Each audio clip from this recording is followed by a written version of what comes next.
Welcome back to my garden. I'm a subscriber to quite a number of these email newsletters, and some of them come very regularly, once or even twice a week, others less often. And today I got one from the second category by none other than Oliver Burkeman, author of 4,000 Hours Time Management for Mortals. And he was writing about a thing commonly known as the knowledge doing problem. Now, if you're not familiar with this as a thing, the idea is basically the problem of knowing that you need to give up smoking and actually giving up smoking. That's a perfect sort of example.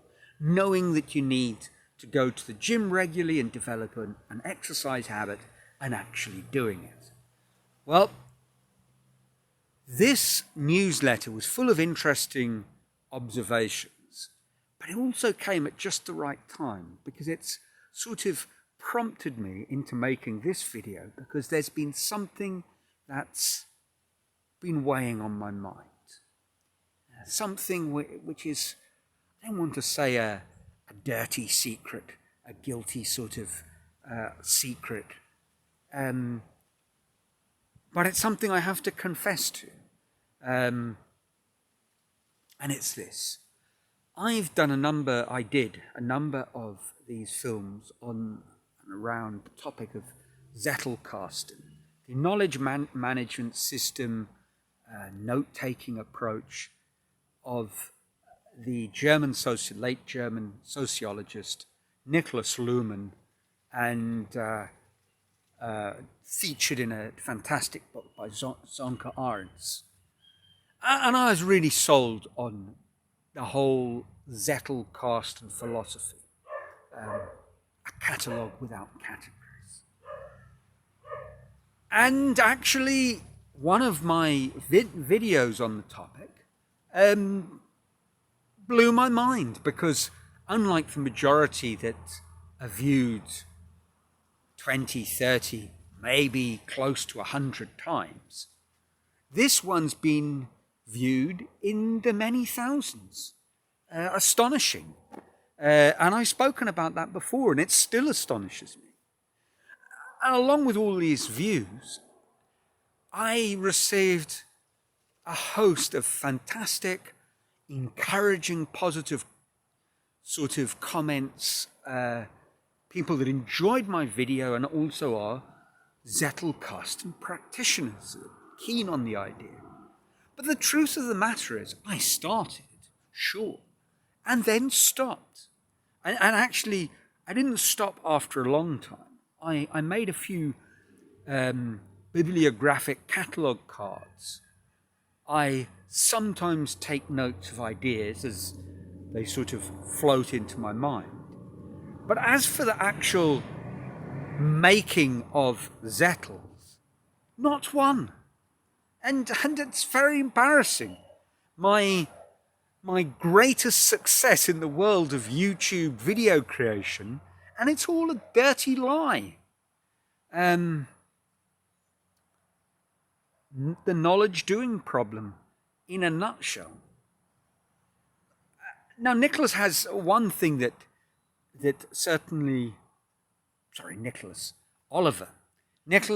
the late Niklas Luhmann, has one thing that he gifted the world, the Zettelkasten.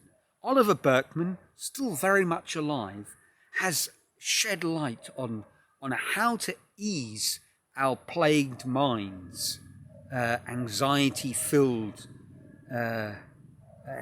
guilt-ridden internal monologues.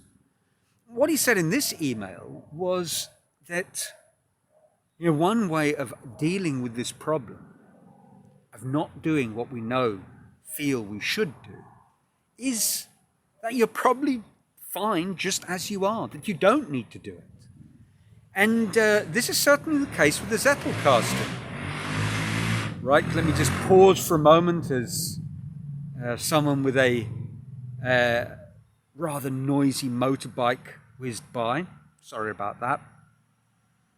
So the Zettelkasten is a way of connecting ideas for people who are producing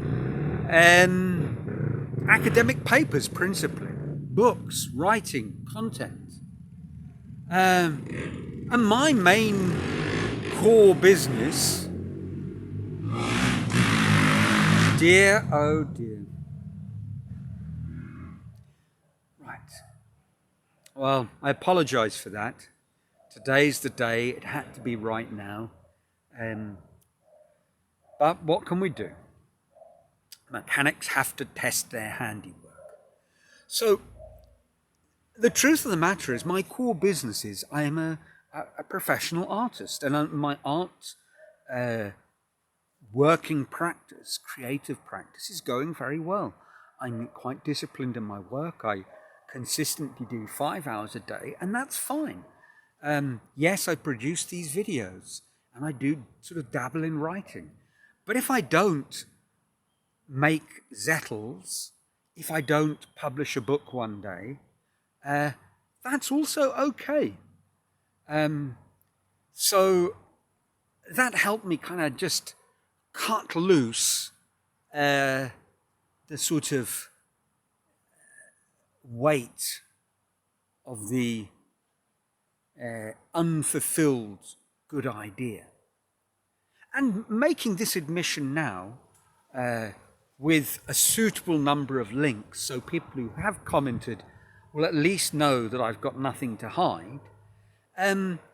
Well, confessing to things always gives one just a little handy boost of peace of mind. But I've started to think that there may actually be an interesting way around this, because since I don't actually want to write dozens and dozens of books like Nicholas, or even 4 or 5 books and a long career as a journalist like Oliver Burkeman, since I would be absolutely thrilled to bits if I wrote one book, whether it was published or not, I need to think about how I can pilfer from the Zettelkasten approach and use that to do what I want to do. To steal like an artist, as Austin Kleon puts it, and many other people before him.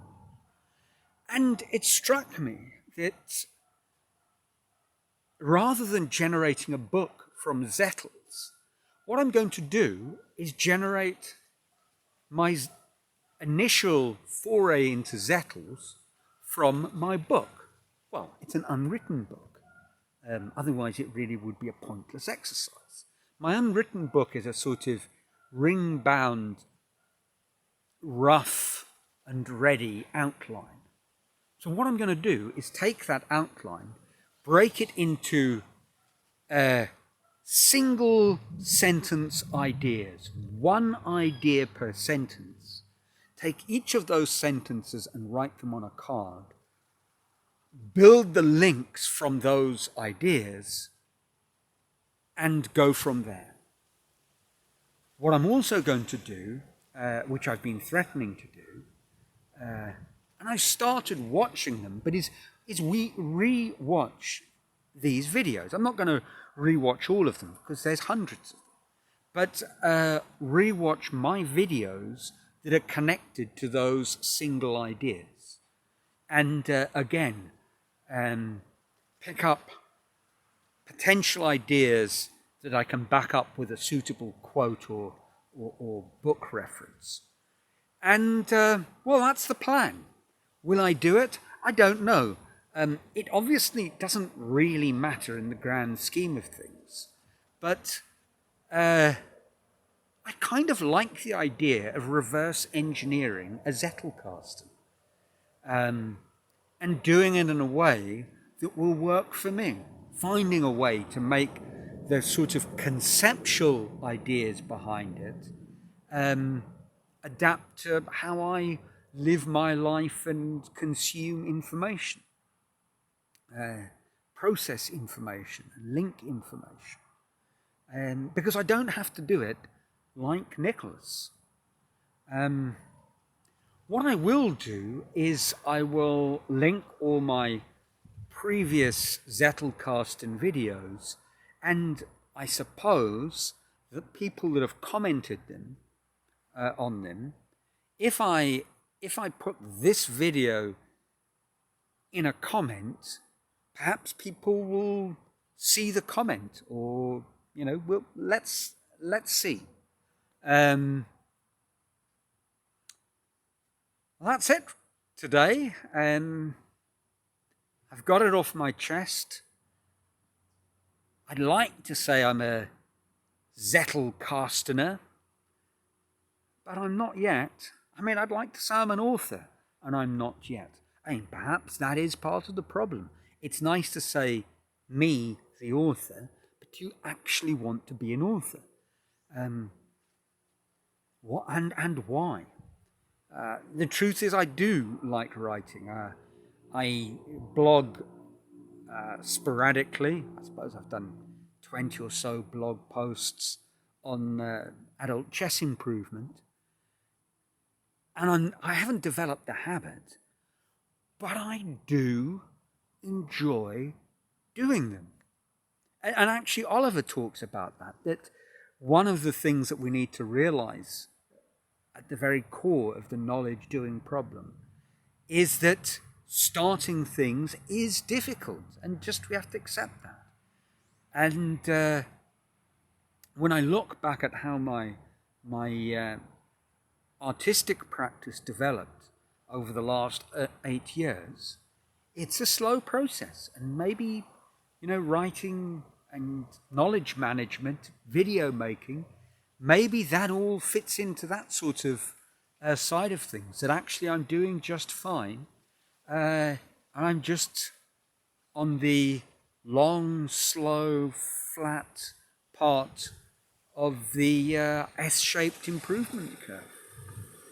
Maybe not. We will see. Anyway, that's it. I'm glad I've got that off my chest. Let me know what you think. Feel free to wag a finger in my direction. Tut tut merrily. And until next week, I trust your lives are filled with joy. And that's it from a sunny, or at least overcast, Brazil. Ciao.